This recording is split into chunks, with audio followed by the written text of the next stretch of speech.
So Joseph Drouhin, it's a family business, about 4 generations and soon 5 generations. And today we are proud to own about 100 hectares of vineyard. And one of the most prestigious vineyards is the Beaune Premier Cru Clos des Mouches. And that wine has a great story because it was the first parcel bought by Maurice Drouhin, who was my grandfather, in 1921. And today Clos des Mouches is about 7 hectares for the white and 7 hectares for the red. But more important, it is a total of 35 different parcels. Some are young vines, old vines, some at the foot of the hill, some vineyards at the top of the hill, and it takes about 10 days to harvest the Clos des Mouches. And it is like a classroom with different kids behaving differently, and our mission is to bring them all together to create the complexity, the elegance, the balance, the finesse of Clos des Mouches. And Clos des Mouches has an interesting name because it's fly, but it's not the fly you imagine, it is the honey fly, because about 1,000 years ago, there were no vineyards planted in the area.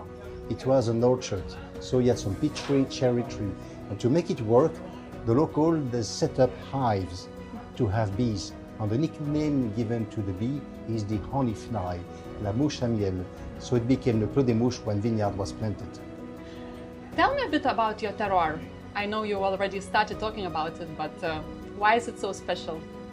In Burgundy overall, the terroir, the soil is clear limestone, but it is more subtle than that. We dig some holes in the vineyard of Clos des Mouches, and we were surprised by the typicity of the soil because the strata of the geology are very thin. It's not 1 meter of land, it's about 10 centimeters, 5 centimeters, 10 centimeters again. And when we dig the hole, we were amazed that the roots of the vine, they don't grow vertically, they grow like Egyptians, going like this, which means the roots of each vine, they are very long and they take all the nutrients of the soil to bring the complexity into the wine. And also, the vineyard has been run organically since 1988, a long story. And we believe that a good location, a good terroir, a good vineyard management, plus the biodynamic, create really wine which not only have the complexity, but what I like to say, they have soul. And soul is something you cannot really describe. It's a wine that talks to you. I know it's an impossible question. It's like choosing from your children, but what are your favorite wines and vintages from your winery?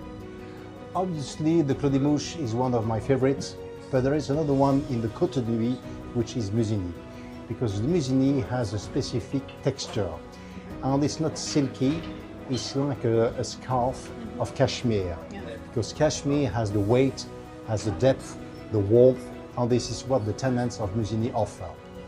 And usually I like mature wine because the complexity of the cru, especially for the Grand Cru and Premier Cru in Burgundy, they get the complexity. They go beyond the fruitiness, because when the wine is young, it is fruity. But when it ages, it is very graceful. And this is what I like about mature wine, especially in Burgundy. How does climate change affect what you do? And how do you adapt to what's happening now in the world?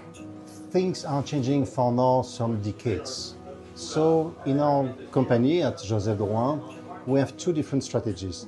The first strategy is to adapt. What can we change with immediate effect? For example, we don't dig the soil anymore. We plant grass to keep the humidity in the soil. Yeah. We keep more leaves in the vineyard to create some shadow, to protect the grapes from the sunburn. Also, we have longer vinification, especially for the whites, because when the whites they mature in a cask, and we know that after 15 months, 18 months, the lees which are inside the cask, they bring back freshness to the wine. So in other words, they will bring balance.